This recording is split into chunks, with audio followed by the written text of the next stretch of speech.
Hey guys, it's Damien. I've got a really interesting video tonight. I am actually going to show you the step-by-step process to use a co-packer to produce your food products for you. If you do not have a facility, or if you're not in the financial situation to have a facility built and then all the machinery and everything to mass produce a food product, but you have a great recipe and you have some people interested in your product and there's some opportunities you may have online, well, how are you going to produce that product in bulk, and how are you going to produce it efficiently, quickly, and get it logistically shipped and delivered to your destination? This video is going to be very informative. I'm going to crunch it down. I don't want to take up too much of your time. As you know, I don't like to do a lot of long videos. I want to get to the point and not waste your time because I don't have a lot of time to waste myself. So, I got some really amazing artwork back here. I called on Picasso to help me get this drawn up, and he did an okay job. So here's how it works. You are a foodie. You are a food person. Maybe you love making food. Maybe you just have an idea for a product and you just don't know exactly the direction you want to take it, but you think that you believe in your product very much. You think you could definitely make some money doing it, but you're just not in a position to have a facility mass produce it for you, except that's where a co-packer comes in. So this is you over here, okay? You have your product. Okay, so you take that product, you go to a co-packer, a facility where they can manufacture it in bulk. Now, like I did one video earlier before about co-packing, this is kind of going to be the part 2, which is going to break it down and show you a little more specifics on how the process works, okay? So the co-packer is going to meet with you, and they're going to explain to you how they operate, how they actually do what they do. Now, every co-packer is not the same. They are not. There's no two co-packers alike, okay? Some of the facilities are set up to do more liquid and wet products such as salsas, sauces, condiments like ketchups and mustards and such. Their facilities are set up to do that type of packing, okay? Then there's some that are set up to do granola, maybe mixed nuts, dry goods, and so on and so on. You understand what I'm saying? So you definitely got to find one that specifically creates a product similar to what you make, okay? Now, every co-packer that you go to, if you find several facilities that create a similar product, they may sit with you and say, you know what, this is something that we could do, but we just don't have the equipment to really finalize and go through with the processing of it. Here's another place that you might want to check, okay? Some places that actually will do, let's say you make a certain type of ketchup, okay? And there's some places that do salsas, there's some places that do those types of wet sauces and that type of stuff in containers, but they may not necessarily have the capacity to make your specific product. So that's where when you sit down with them, you explain to them what you've got, they may tell you, you know what, this is kind of a yes or no thing for us. We're just not going to be able to do it. It's a no, we won't be able to do it. So it takes a little bit of research. You got to have a little bit of patience. You definitely got to find the right facility and the right type of co-packer to create your product, okay? So for instance, some co-packers have huge baking facilities. So they have the ability to create baked goods and then box them, label them, and get them out to stores for you. So in some cases, you got to make sure, again, just find the right one. I'm going to do a video, probably in about 2 days, I'll have it up, that's going to actually discuss and do a listing state by state. Every state has enormous amounts of co-packers. I didn't realize, actually, I was doing some research online and found there is literally 6,300 co-packing facilities in the United States. So it's pretty big, all right? All right, so it's you, it's your product, and the co-packer, okay? So they're going to manufacture and make it and put it together for you, okay? And also one other thing really quick, a quick note.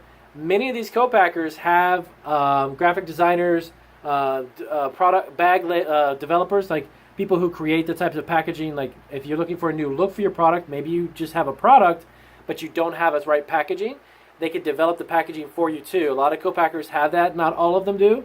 But a lot of them have the ability to also do the graphic design work, the labeling, printing of the bags or the containers and such. So definitely look up for that. They can also do that as well. Now, how does a co-packer, before I get over here and talk about the different ways that you can have them ship out and handle the logistics of your orders, some of the services that they're going to offer, again, packaging, okay? You need to ask them about that. Also ask them about their minimums, okay? A lot of co-packers will say, look, we'll produce a product for you, but you have a minimum of like 5,000 bags, 5,000 units, Some of them are smaller co-packers, and they'll say, look, you know what? You have a small run of at least 700 units or 500 units and up. Okay, so how large are the runs? How large are the runs? Do they offer packaging? Can they create a package for you? Can they work with you to create a look for your package as well? And then shipping terms. Can they ship them to the destinations? Maybe you have multiple destinations. Let's say, for instance, you got your product on Costco or one of the wholesale stores. Do they have the capacity to ship out to, let's say, 12 stores, 40 stores, or 50 stores? Or can they ship it directly to the warehouse where it gets divided up and then, of course, distributed throughout the chain of stores? A lot of chain stores, like let's say a Walmart, has specific facilities that it goes directly to, and then they'll take care of it at that point and distribute it out to the stores. Most of the time, like Costco's and again Publix's, Kroger and stuff like that, they're going to end up having you, majority of the time, they're going to have it shipped to a warehouse as a solid shipment, one whole unit, and then they're going to distribute it out, okay? Some stores, not as big as those, some smaller chains will have you maybe ship the product just directly to the stores. So does the co-packer, does he have the capabilities? Can he do that? And if they do, is it a different type of fee for shipping? How does that work? That's the logistics part of it, okay? So now we move on over here. And I kind of just touched on this. Really quick, the really, really fun, the really cool thing, this is something that a lot of FBA, Amazon sellers who utilize FBA are doing with products that aren't necessarily food, but private labeling products like for electronics, gadgets, kitchenware, stuff like that. Amazon FBA, a lot of them will find a co-packer or a private label producer. Okay, that's another name that it goes by. And they'll find the private label producer. They'll do all the work, basically. You pay them, and then they ship it directly to Amazon, okay? And it goes directly into their FBA. And you really, honestly, you don't have to do anything but obviously pay for the product and to have someone do it. But you're not personally manufacturing or making all of the products, labeling it, packaging it, shipping it, you know, all of that stuff that goes involved with it. That's the beauty of kind of contracting out the labor to have it done by having a co-packer do it for you, okay? So this is an option that you have available if you're thinking, you know, wow, you know what? I hear so much about Amazon, and I know they move a lot of product. Maybe Amazon FBA, creating an account, shipping products to them, and washing your hands of it. You're done. And then just waiting until the product sells down, and then you contact your co-packer again, and then they fill it up, and they keep shipping it, and it just goes back and forth. And you are just over here with a smiley face looking like a stick figure, and doing pretty much nothing. You don't have to really do anything for it. Obviously, you may have to manage it as far as the payments and overseeing the shipments and making sure everything is running good, but they take care of everything for it. So Amazon FBA, that's a great opportunity. I take advantage of that, but right now, currently, I don't have a co-packer making my products. We make it here in our facility. Okay? So now the other one is a distributor. Okay? And I think I've touched on this on a couple of my videos. Food distributors. There is a food distributor that I am very, very familiar with, and I've actually not worked with just yet, but I've actually been in contact with them for several years now and trying to just figure out if I really want to go that route.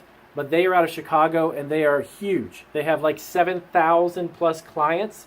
And when I say clients, that's actually grocery chains, Whole Foods, some of the larger supermarkets in the Chicago area, and also in the Northeast. They distribute, I think it's about 3,000 products, about 2,000 to 3,000 products. And I looked into them because there is a line of products that we make that is a certain type of ice cream and baked good product. So a distributor might be the way you want to go. And again, it works just the same. Once they've created the product, they simply ship it to your distributor, and you're done. Okay? And then the distributor, of course, takes it from there, and they distribute it to all of the different stores. Then the retailer. Okay? This, again, I touched on this briefly just a minute or two ago. Retailer would be directly to the retailer. Okay?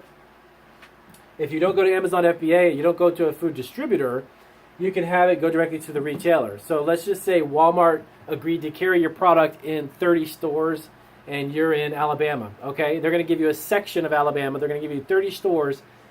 You have your co-packer produce your product and then say, look, Walmart's my client. I give you the address. You need to ship it to them for me. It is one of their main warehouses, and they'll distribute it.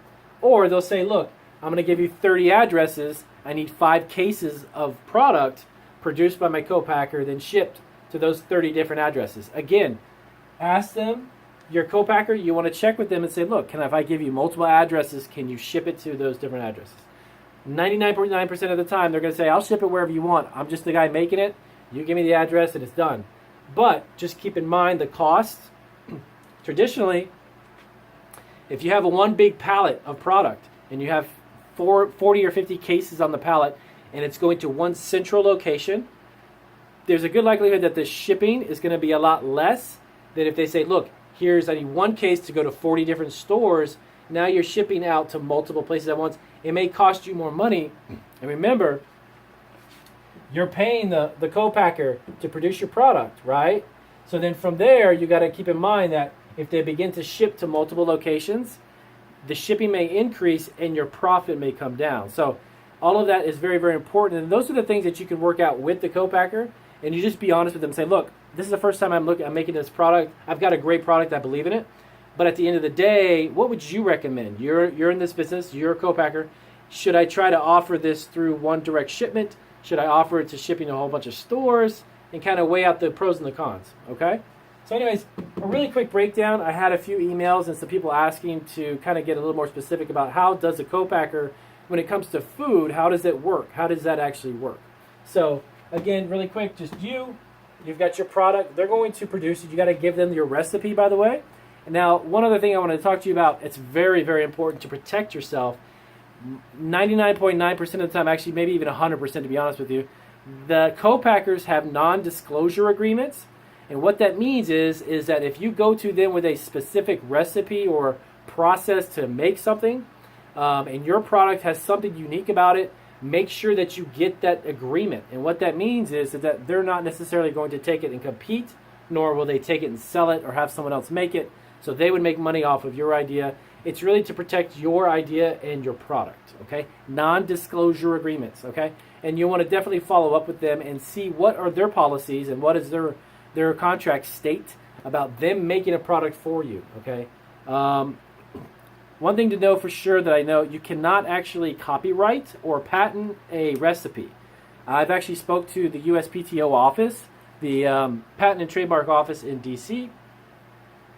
They actually do not copyright, nor can you actually get a recipe copyrighted. But the gentleman I spoke to said that you could get a patent based on the process of the production.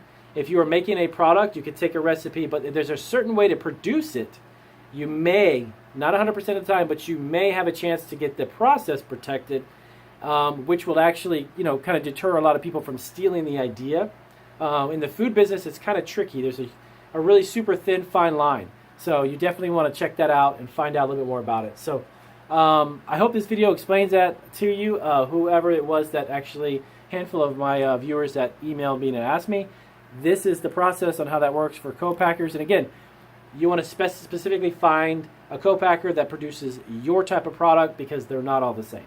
So my video was helpful. Give me a thumbs up. If it wasn't, give me a thumbs down. Ask me some questions down below if you have anything that I can help you with, and I will definitely try to answer it as soon as I can. And check out Marketing Food Online 2. I have added up a couple more new videos actually since yesterday, and we will be adding some more videos throughout this coming week. But of course, the biggest benefit of it is that you get me as a consultant, and you can simply email me your questions and information, and I will help you get your product out there. So thank you guys. Have a good one.